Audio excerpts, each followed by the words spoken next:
discussed about the South Africa as an example, that why we need a constitution, or how they compromise to lay down some basic rules, and how they drafted a constitution. So we can say that the constitution of a country is a set of written rules that are accepted by all people living together in a country. Constitution is the supreme law that determines the relationship among people living in a territory called citizens, and also the relationship between the people and government. And constitution does many things.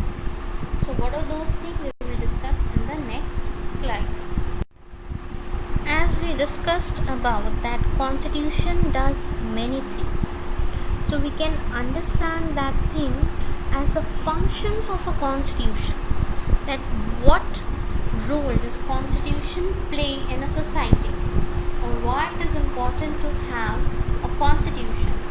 So first function, you can say that it generates a degree of trust and coordination that is necessary for different kind of people to live together. Yes, of course, because people have different tastes, different interests, different opinions regarding everything. So it is very necessary to bind all differences together and live peacefully in a society. And that can only happen with the basic written rules that everyone should abide by it. There should be no confusion regarding following the rules and regulation, and that rules and regulation should generate a degree of trust that whatever rules are being made for us is justified. And if we are going to break the rule, everyone whosoever in the society, their political status, economic status, social status will not be considered, and each will get the same punishment. And this trust further develop a kind of cooperation and coordination among people, so that they can work together for the society and create peace in a society. Next we have, now we know that we should have basic rules and regulation. So who will make these basic rules and regulation? There should be some person or a form of government or a group of people. So secondly, it specifies how the government will be constituted and who will have the power to take which decision.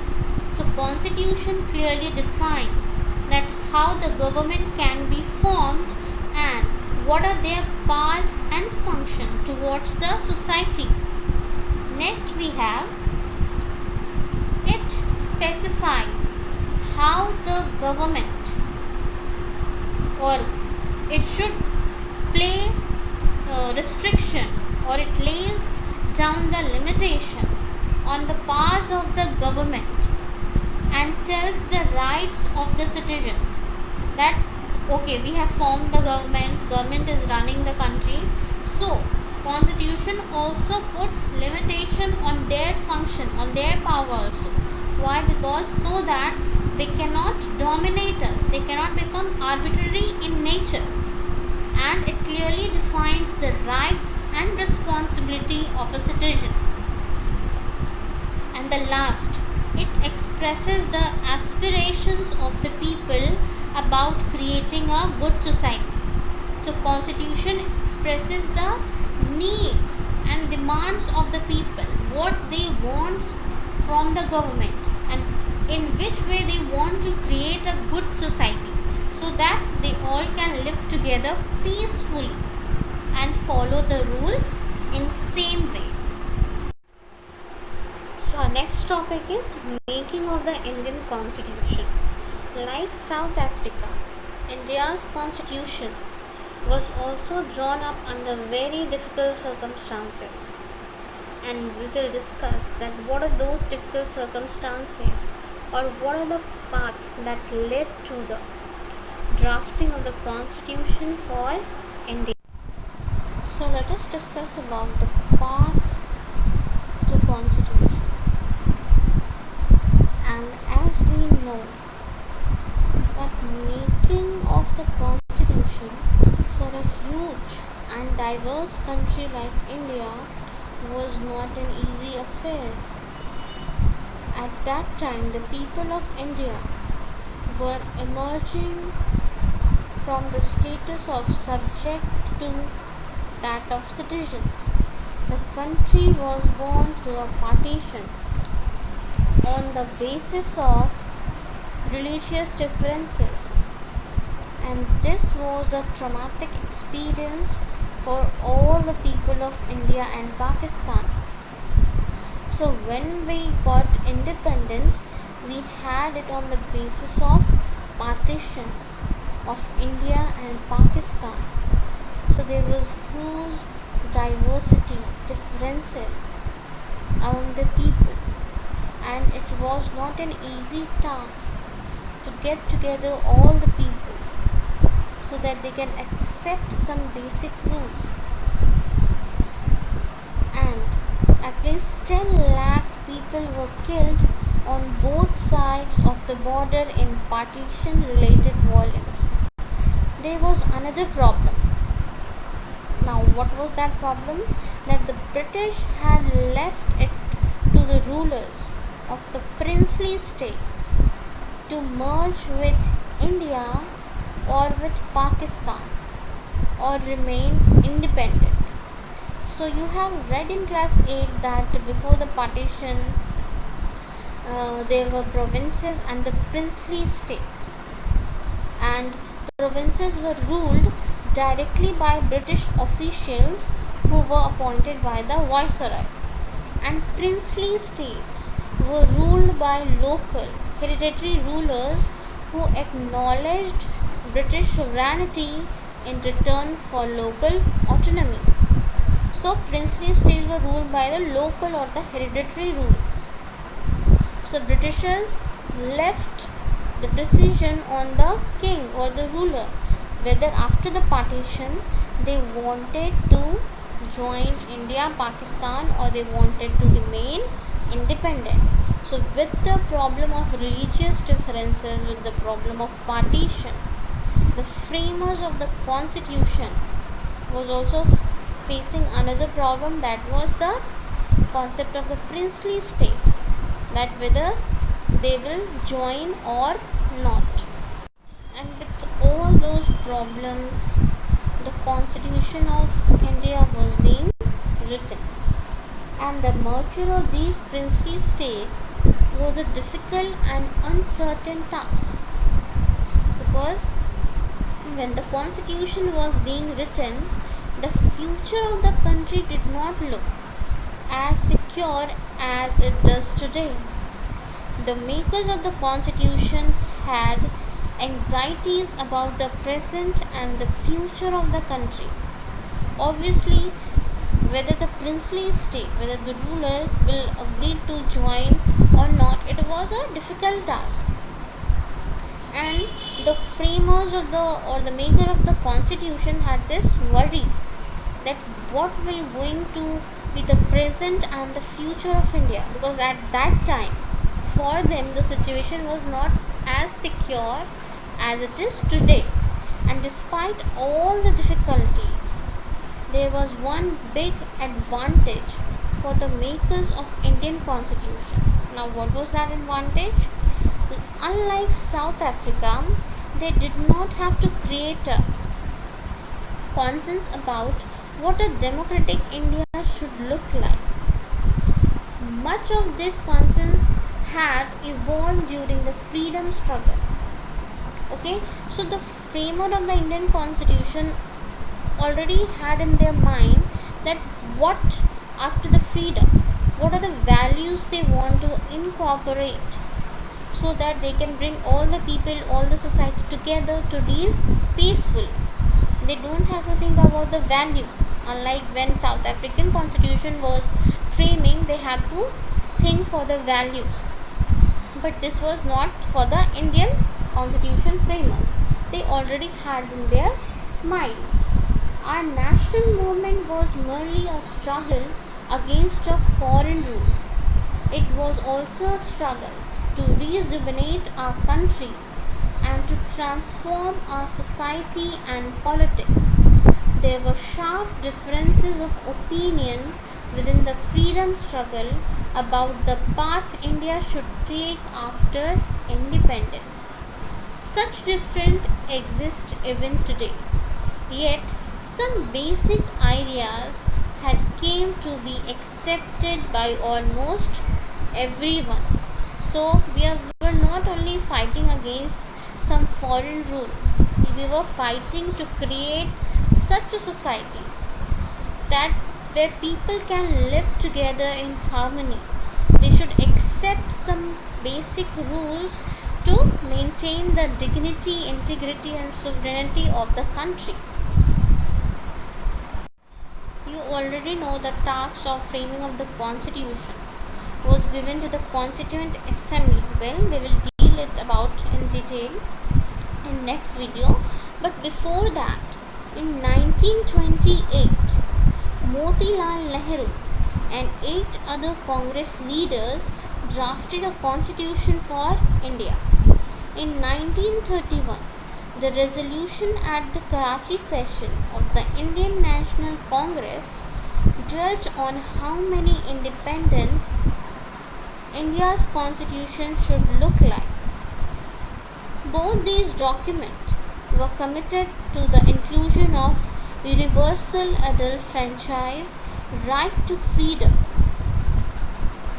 and equality, and to protecting the rights of minorities in the Constitution of Independent India. Thus, some basic rules were accepted by all leaders much before the Constituent Assembly met to deliberate on the Constitution.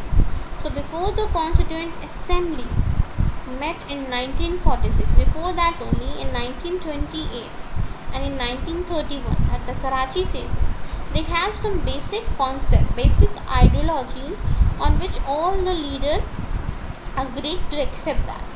They wanted to have universal adult franchise, they wanted to have right to freedom, equality, and to protect the rights of minorities. So these were some of the guiding principles on which every leader agreed to incorporate in the constitution.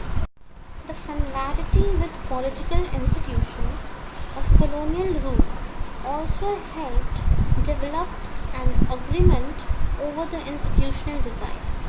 The British rule had given voting rights only to a few.